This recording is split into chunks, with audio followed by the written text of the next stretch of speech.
भोजपुरी अपने आप में एक भाषा बा कहे कि एकर अपने आप में बहुत सारा बोली एक प्रकार बाटे। अगर एगो स्टैंडर्ड कैरेक्टराइजेशन कइल जाओ तो भोजपुरी भाषा अपने आप में बहुत तरह के डायलॉग से भरल पड़ल बा।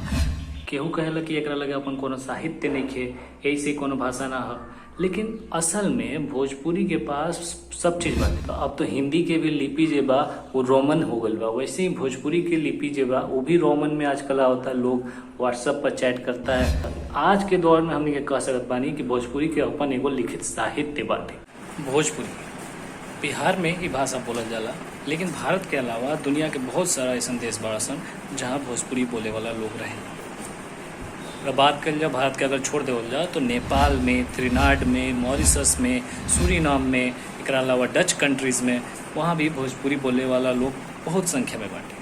जब बात हमने के भारत के कल जाला तो भोजपुरी के अगर क्षेत्र देखल जाओ तो एक क्षेत्रफल पश्चिम में अवध तक, और ओकरा बाद पूरब में रउआ मगही और मैथिली भाषा के सीमा तक, उत्तर में नेपाली भाषा के सीमा तक, और दक्षिण में मगही और बंगाली भाषा के सीमा तक एकर फैलाव बाटे। एकरा अलावा देश में इस जगह तो भोजपुरी बोलल ही जाला, बाकी नेपाल के जो मधेसी क्षेत्र बाटे वही जन भोजपुरी बोले वाला लोग के संख्या बहुत ज़्यादा बाटे। बिहार के मात्र 10 गो जिला ऐसा बा जहाँ भोजपुरी बोलल जाला। एकरा अलावा यूपी के पूर्वी भाग जेकरा के पूर्वांचल कहल जाला, और झारखंड के छोटा नागपुर के इलाका में भोजपुरी के बोले वाला लोग मिलेला। भोजपुरी के बाद जब भी होकेला तो एक बात जरूर आवला कि भारत के संविधान के 8वीं अनुसूची में अभी तक एकरा के शामिल नहीं कइल गइल, जेकरा कारण ये भाषा ना होकर के एगो बोलिए मानल जाला। लेकिन भोजपुरी अपने आप में एक भाषा बा कहे कि एकर अपने आप में बहुत सारा बोली एक प्रकार बाटे। तो चलिए हम रउआ लोगन के सबसे पहले एकर प्रकार बताओ तनी कितना तरह के भोजपुरी होखेला। भोजपुरी मुख्य तौर पर 4 तरीका से बोलल जाला। एकर 4 प्रकार बाटे। एमे दक्षिणी बा, पूर्वी भोजपुरी बा, पश्चिमी भोजपुरी बा और नागपुरी भोजपुरी बा। दक्षिणी भोजपुरी के बात कल जाओ तो ये शाहबाद के इलाका में बोला जाला, यानी कि बिहार के रउआ रोहतास और बक्सर वाला इलाका हो गए वही नहीं भोजपुरी बोलल जाला। एकरा अलावा ये आजमगढ़ के जोन इलाका बाटे, बलिया, मऊ, आजमगढ़, और आजमगढ़ के पूरब में जो बनारस के क्षेत्र पड़ेला वही जोन बा दक्षिणी भोजपुरी बोलल जाला। एकरा बाद जब उत्तरी भोजपुरी के बात आवला तो ये तिरहुत यानी कि चंपारण, पश्चिमी चंपारण और तिरहुत के बहुत कमिश्नरी के इलाका हो गए। गोरखपुर में आ जाला, देवरिया, महाराजगंज, बस्ती जिला जबा ये सब में आवला। अगर एगो स्टैंडर्ड कैरेक्टराइजेशन कइल जाओ तो भोजपुरी भाषा अपने आप में बहुत तरह के डायलॉग से भरल पड़ल बा, जेमे भोजपुरी, थारू, डोमरा, मधेसी, मुसहरी, उत्तरी, दक्षिणी और पश्चिमी भोजपुरी आवेला। अब वो बात जौना बात से हर भोजपुरी भाषी के एगो इमोशन जुड़ल बा, वो चाहेला कि भोजपुरी के जे बा 8वीं अनुसूची में शामिल कर लेवल जाओ। एकरा खातिर सरकार भी वादा पर वादा कितना साल से करता, लेकिन अभी तक नहीं हुआ। कुछ लोग एकरा खातिर कुछ बड़का रीजन देवला। केहू कहेला कि एकर अपन लिपि नहीं खे, ऐसे कोनो भाषा ना हो। केहू कहेला कि एकरा लगे अपन कोनो साहित्य नहीं खे, ऐसे कोनो भाषा ना हो, लेकिन असल में भोजपुरी के पास सब चीज़ बाटे। अगर इतिहास उठा के देखल जाओ तो सबसे पहले बात लिपि के कल जाओ। भोजपुरी के लिपि का हटे तो मुख्य रूप से आज केहू से रउआ पूछम तो वो बताए कि भोजपुरी की लिपि है देवनागरी। लेकिन अगर इतिहास उठा के देखें तो मुगल काल में रउआ मिली कि भोजपुरी के जो लिपि रहे वो कैथी लिपि रहे, और ख़ास तौर पे वो दौर में ई लिपि के प्रयोग जो रहे वो एडमिनिस्ट्रेशन के काम में, माने कि जो लेखापाल के काम हो गए, लिखा पढ़ी के काम या जमीन रजिस्ट्री के काम ओमे होत रहे। और इहे चीज़ जे बा अंग्रेज के दौर तक जे बा चलल आयल। वो समय भी जब अंग्रेज भारत में आयल, बिहार में आयल, तब भोजपुरी भाषी जे बा चीज़ जे बा अंग्रेज कितना जमीन रजिस्ट्री के कागज रहे ओकरा के लिखत रहे। एकरा बाद जब बात होखेला कि देवनागरी के, तो 1894 के आसपास जब भोजपुरी के जो लिपि बा वो देवनागरी में शिफ्ट हो गई। ओकरा बाद ये दोनों थोड़ा बहुत यूज होते रहे, लेकिन धीरे धीरे कैथी जब विलुप्त जैसन हो गई। और अब जब देवनागरी भोजपुरी के अपन लिपि एक तरह से हो गई बाटे। लेकिन जैसे आज के दौर बाटे तो अब तो हिंदी के भी लिपि जे बा वो रोमन हो गल बा, वैसे ही भोजपुरी के लिपि जे बा वो भी रोमन में आजकल होता है। लोग व्हाट्सएप पर चैट करता है तो उनमें भी जे बा भोजपुरी जे बा रोमन में लिखल जाला। एकरा बाद बात जो सबसे ज़्यादा होला वो साहित्य के बात होला कि भोजपुरी के अपन साहित्य नहीं खे। ये बात पूरा तरह से सच नहीं खे। भोजपुरी के लिखित साहित्य जे बा वो ऐतिहासिक तौर पे कम बाटे। माने इतिहास में अगर जायल जाओ तो कोनो लिखित साहित्य ना मिली।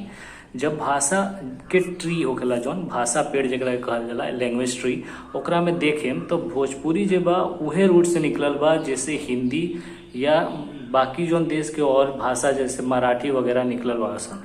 तो एजन जौन मगही क्षेत्र के जौन भाषा बाटे ओमे जे बा 3 भाषा बाटे, मैथिली बा, भोजपुरी बा और मगही बाटे। ये तीनों भाषा में मैथिली के जो लिखित साहित्य बा वो बहुत ज़्यादा पुराना बा। वो जन लिखे के कार्यक्रम बहुत पहले हो गए रहे जे बा, वजह से बहुत पहले से ओकर साहित्य मिले। लेकिन भोजपुरी में लोक साहित्य ज़्यादा बाटे, माने कि मौखिक साहित्य बाटे, सांस्कृतिक साहित्य बाटे, लेकिन ओकरा के लिखल ना गए रहे। आज के दौर में हमने कह सकत बानी कि भोजपुरी के अपन एगो लिखित साहित्य बाटे। तो ये जितना भी क्लेम कल जाला कि भोजपुरी भाषा ना हो, वो असल में वो सारा क्लेम जो बा एक तरह से खत्म हो चुका बा। भोजपुरी के लेके जब बात हो गया तो एक बात और आवला, वो हो गया भोजपुरी फिल्म सिनेमा के। तो भोजपुरी सिनेमा आज से ना बहुत साल पहले से चलता। गंगा मैया तो एक पियरी चढ़ाई जो पहला फिल्म रहे वो आए रहे, ओकरा बाद से ही भोजपुरी भाषा पर में फिल्म आवत रहे। लेकिन बीच में एक दौर आयल जब भोजपुरी भाषा में फिल्म बनल बंद हो गई। फिर 2000 के बाद, सन 2000 के बाद जब भोजपुरी में जब फिल्म आवे लागल तो उनमें अश्लीलता परोसे के एगो चलन चल गई, जेकरा कारण आज जब भोजपुरी के विकास तो भइल बा लेकिन विनाश भी उतना ही ज़्यादा भइल बा। जितना भोजपुरी में आज के डेट में गाना प्रोड्यूस होखेला, गाना बन के आवला, चाहे फिल्म बन के आवला, वो से ज़्यादा वो अश्लीलता पैदा करेला, जेकरा कारण जब आज देश दुनिया में भोजपुरी के जब सही नज़र से नहीं देखल जाता। एकरा अलावा यही खातिर जब भोजपुरी के यह पोलाइटनेस के वजह से जब यूएन एकरा के भाषा के मान्यता दिले बा। और जब यूएन के ह्यूमन राइट्स के जब पहला चैप्टर आयल, आर्टिकल 1 आयल, तो ओमे भोजपुरी के जगह देवल गए और वो आर्टिकल जब भोजपुरी में भी लिखल गए। लेकिन अफसोस के बात ये बा कि अभी तक भारत में ये भाषा के दर्जा नहीं मिलल। और हमनी के ये अभियान बा कि भोजपुरी के 8वीं अनुसूची में कोनो तरीका से शामिल करावल जाए। सरकार से यह उम्मीद होत बाटे कि भोजपुरी जल्द से जल्द 8वीं अनुसूची में शामिल हो जाए और इमे लोग के जब पढ़ाई भी करी। हालांकि कुछ जगह पर पढ़ाई होखेला, जैसे कि बता दी रउआ के कि बिहार बोर्ड के 10वीं में जब भोजपुरी पढ़े के ऑप्शन बाटे, यूपी बोर्ड में भी भोजपुरी पढ़े के ऑप्शन बा।